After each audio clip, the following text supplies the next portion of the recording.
Hi guys! So you're probably thinking, what is she up to today? What is she thinking? How is she feeling? I'm gonna tell you, I'm feeling skeptical. Is that a feeling? Can you feel skeptical? It's not like a warm fuzzy feeling or anything. It's just, I'm feeling skeptical. Why are you feeling skeptical, Carrie? Because, let me tell you why. Because I come across this recipe, right?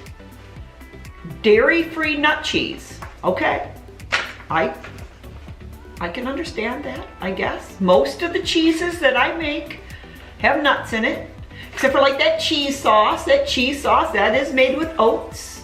Oats, there's no nuts in that, is there? I think you could add some nuts and it makes it better actually if you add some nuts. But for the most part, that oat cheese is, pretty much on the lower fat side. But I'm not talking about nuts. This woman, I don't know why I'm assuming it's a woman. Maybe because the recipe's by Nerdy Mama. So unless a mama is a papa. Anyway, so this recipe is from Nerdy Mama. And let's see what she says. She says she's found a new way to get her cheese fix. And she thinks it's about to change her world. So it says, I've found a new way to get my cheese fix, and I think it's about to change my world. She doesn't say that it did change her world. She thinks it's going to change her world. And I would agree, because if this recipe turned out really good, I think it would change the world. Why is that? Because it's made out of zucchini. Zucchini, guys, that's the main ingredient of this cheese, is zucchini. And there's not much else in it. There's zucchini, there's onions, there's salt, there's garlic powder, there's agar, 10-4, good buddy. I don't know if it's agar or agar. You know what I'm talking about, right? And there's lemon juice. That's it. I'm gonna make cheese out of this, or I'm gonna make what she thought was gonna rock her world, right? So let's experiment. Let's do this. Ready? Okay, let's do it. The recipe calls for 2 medium peeled and chopped zucchini. But what's a medium zucchini, guys? They get really big. I grow them big in the summer, I do. So I'm just using my best judgment and saying these are 2 medium zucchini. So I'm just chopping it up, add some water, gonna boil that up for 10 minutes till it's soft. Now I'm supposed to line 2 containers with parchment paper. And man, it's a pain in the butt to line round things with square parchment paper, but I give it my best shot, and yeah, I managed to get the job done. Now into the, what's that thing called? That's the blender, it's the NutriBullet.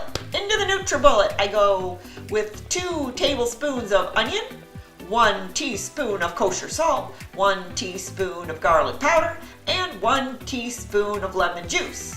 Yada, yada, yada. Now, get it in there. Come on, pour it in. There you go. Okay, this is soft. It's been 10 minutes. Now it says drain it.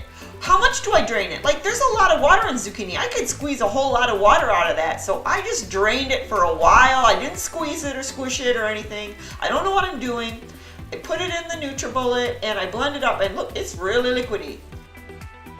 Now this is where I screw up. I'm following the recipe exactly, which says to add 2 teaspoons of agar powder, but that ain't how this stuff works, because I've done some reading up on it now. So this was bound to fail. This ain't gonna be no cheese, I'll tell you that. So anyway, I'm gonna do an experiment here. So I pour, that's the one I just poured in there, that's exactly the way the recipe called for. Now this is my little experimental cheese, in which I'm adding a couple tablespoons of nutritional yeast, and I'm also gonna add 2 capsules of probiotic. So I got the one exactly the way the recipe called for, and then this is mine with some additions. But this has the agar in it. But anyway, you can just watch and see what I get after a couple days. Because this is supposed to firm up in the refrigerator, but you're supposed to leave it in there for a week. So here it is, there's the original, and then there's mine that's got the nutritional yeast, and it's more yellow, you can tell. So into the fridge it goes, but look guys, it's been a couple days, and look at my cheese. Ugh, that does not look like cheese. That is not sliceable cheese. That is a hot, wet mess. Well, cold, wet mess anyway. So now I'm going to attempt to fix this. So I'm taking both the original recipe plus my recipe, plunking it into a bowl, and I'm going to heat it up a bit so it's not so cold, all right? Now I did some reading up on the agar powder, and you're supposed to mix it with cold water first and then boil it for 5 minutes before adding it to what you want to thicken. So I've got 2 teaspoons of agar powder and a half a cup of water here, just mixing it up, and then I'm going to bring it to a boil. So here we go, over medium heat, and boiling it for 5 minutes. And here it is, voila, it's all boiled. And look at it, it's kind of gross looking, but it's tasteless, so it doesn't affect the taste of anything.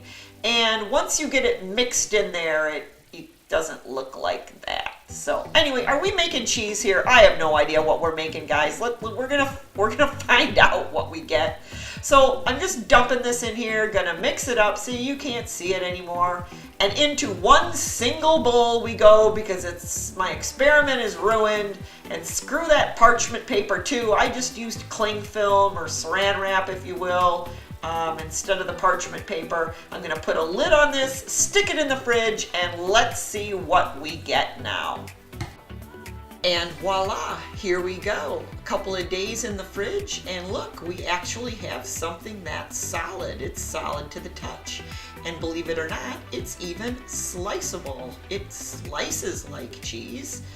It kind of looks like cheese. Let's run a few experiments here and see if it tastes like cheese. So let's put some on some bread and stick it in the microwave. What's gonna happen? Well, did it melt? Well, it's not a solid anymore. It kind of just turned back into zucchini mush, which didn't actually taste terrible, but there was nothing in the recipe that would make it melt, so I didn't have high hopes. All right, experiment number 2. Let's try putting it on some bread and heating it in a pan. This did not result in mush, but it didn't melt. Overall, the taste was a bit better than the microwave, but I would still call it a fail.